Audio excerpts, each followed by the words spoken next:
du ravissement et de l'avènement. Je vous recommande de vous abonner non seulement pour nous suivre, mais aussi pour avoir la chaîne à portée de main chaque fois que vous le souhaitez. Et sur cette chaîne, vous pouvez actuellement voir une vidéo intitulée « La moisson » ou « La transformation ».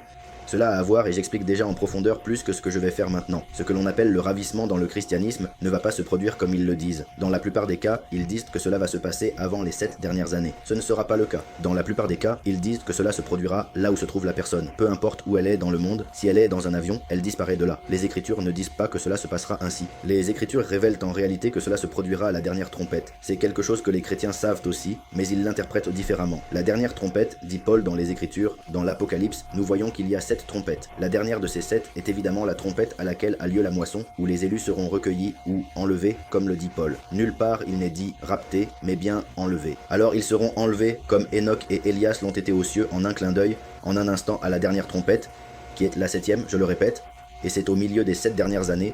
Et cela ne va pas se produire avec ce tas de gens qui, dans le christianisme, s'y attendent. Ce seront quelques-uns que l'Écriture appelle les 144 000, les élus, ceux qui ont le nom du Père et du Fils sur leur front, comme il est dit dans l'Apocalypse 14, qui est là où la moisson commence à partir de l'Apocalypse 11, Apocalypse 12, Apocalypse 14. Ces 3 chapitres concernent la moisson.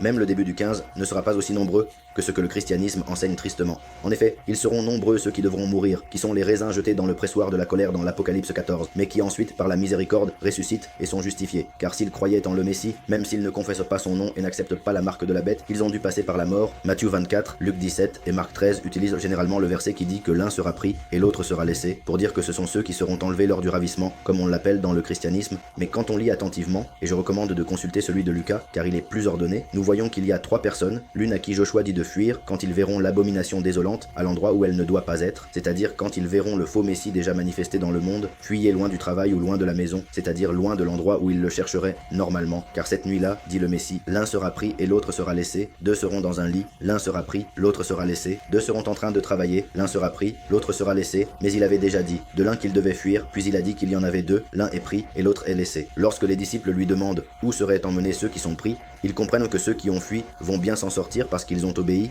tandis que ceux qui sont restés vont mal s'en sortir car c'est tout le contraire. Ceux qui sont restés l'ont fait parce qu'ils ont accepté la marque de la bête, ceux qui ont fui l'ont fait parce qu'ils ont reconnu le faux Messie et ont fui pour être récoltés dans quelques jours. Ceux qui n'ont pas prêté attention restent dans la maison en attendant un ravissement, mais la bête arrive et les oblige à recevoir la marque. Comme ils ne l'acceptent pas, elle les conduit à mourir. C'est pourquoi, lorsque les disciples demandent à Yahushua où ils seront emmenés, Yahushua leur répond que là où ils voient les vautours, c'est là qu'il y aura le cadavre. Ensuite, si vous lisez dans Matthieu 24, vous verrez qu'il fait référence à un corps mort. Les autres traductions dans Luc mettent généralement corps, ce qui conduit à une mauvaise interprétation. Elles mettent aussi aigle, bien que la concordance puisse montrer que cela signifie vautour. Simplement, l'aigle et le vautour sont de la même famille, et c'est pourquoi elles font ce changement dans certaines traductions, ce qui confond clairement l'interprétation. Concernant la seconde venue, Yahweh a dit à Yahushua, assieds-toi à ma droite jusqu'à ce que je mette tes ennemis sous tes pieds. Yahweh dit, je suis le premier, je suis le dernier. Alors Yahweh se manifesterait 2 fois, comme premier et comme dernier. Le premier fut Yahushua. Après sa résurrection, il monta à la droite du Père et Yahweh lui dit, reste ici à ma droite, car je vais revenir me manifester. Ce serait la 2e manifestation de Yahweh sur terre. Ce que je dis, ou à quoi je fais référence ici comme le dernier ou le témoin comme Moïse, car tout comme il y a 2000 ans, Jean le Baptiste et Yahushua le Messie sont venus, dans ces temps de la fin apparaissent 2 témoins, Élias et le témoin comme Moïse, le témoin Eliahu et le témoin comme Moïse. Ces 2 témoins vont mourir,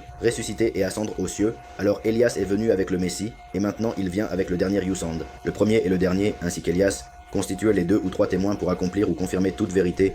C'est pourquoi Yahushua est venu en tant qu'avocat, les 2 témoins et Yahvé en tant que juge, Satan comme accusateur. Tout est déjà accompli pour faire le jugement final. Alors dans l'Apocalypse, nous voyons que 2 personnes doivent venir, l'une d'elles est la seconde manifestation. Ils ne vont pas le reconnaître parce que, comme l'a dit le Messie, il viendrait comme un voleur dans la nuit. Ils vont le voir comme mauvais, comme on verrait un voleur, et ils ne le reconnaîtront pas. Bien qu'il soit perçu comme un voleur, il se cache avec un masque ou se dissimule dans l'obscurité ou où que ce soit pour ne pas être vu. Ainsi, le dernier vient de cette manière. De plus, il vient comme s'il était un gentil, comme le dit Ésaïe 63, qu'il vient comme s'il était un romain. C'est pourquoi il a été représenté par Paul, qui était hébreu, mais avait la citoyenneté romaine. Maintenant, je ne dis pas qu'il va être romain ou italien, je fais référence à quelqu'un vu comme un gentil, qui sortirait des nations, pas d'Israël. Yahushua est sorti d'Israël, le dernier des nations, tout comme Moïse est sorti d'Égypte, tout comme Zorobabel est né à Babylone.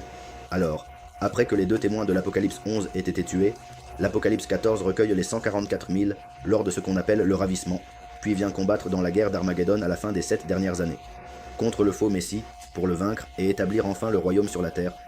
Ce moment d'Armageddon est donc celui que la plupart des chrétiens considèrent comme la seconde venue. D'autres appellent la seconde venue ce qu'ils appellent le ravissement, j'ai déjà expliqué cela. Mais la véritable seconde manifestation, dont on parle le plus dans l'écriture, est celle que j'ai mentionnée comme l'un des deux témoins